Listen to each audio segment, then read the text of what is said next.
être aperçus, ces files d'attente aux portes des pharmacies.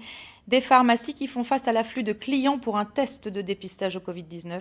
Car depuis l'extension du pass sanitaire, la demande a bondi. Illustration dans l'une d'elles à Grenoble en Isère, Frédéric Lefrançois et Gilles Ragry.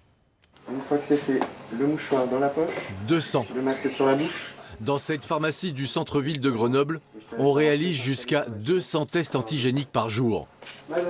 On y fait la queue dès l'ouverture des portes. 1, et c'est terminé. Bravo.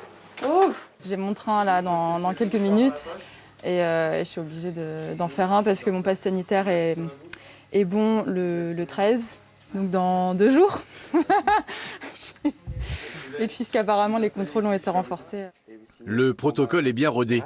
Le pharmacien assure le suivi de A à Z, gère les flux aux heures de pointe et se retrouve parfois en première ligne face à l'énervement de certains. On a des personnes qui commencent à être plus agressives, beaucoup moins bienveillantes à l'égard du personnel soignant en général, qu'ils soient pharmaciens, médecins, tout ça.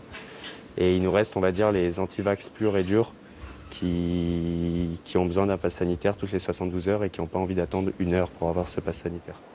Entre 40 minutes et 1 heure, tout compris, c'est le temps qu'il faut compter pour en savoir plus sur son état de santé et donc sur ce que l'on va pouvoir faire ou pas. On attend et puis ils nous envoient par SMS en fait le résultat qu'on peut télécharger. Et puis après, ils nous rendent un document sur papier en fait pour le résultat aussi. Au cas où. Vous l'avez reçu sur votre téléphone? Voilà, là je l'ai reçu sur mon téléphone. Non, mais on va en faire... Côté pharmacie, l'augmentation de l'activité a des conséquences sur la charge de travail. Le préposé au prélèvement est quasiment accaparé toute la journée.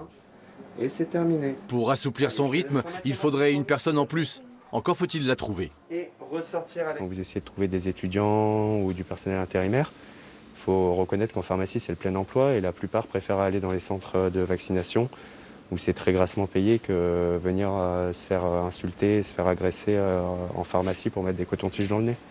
La situation est de plus en plus tendue dans les pharmacies qui participent au dépistage.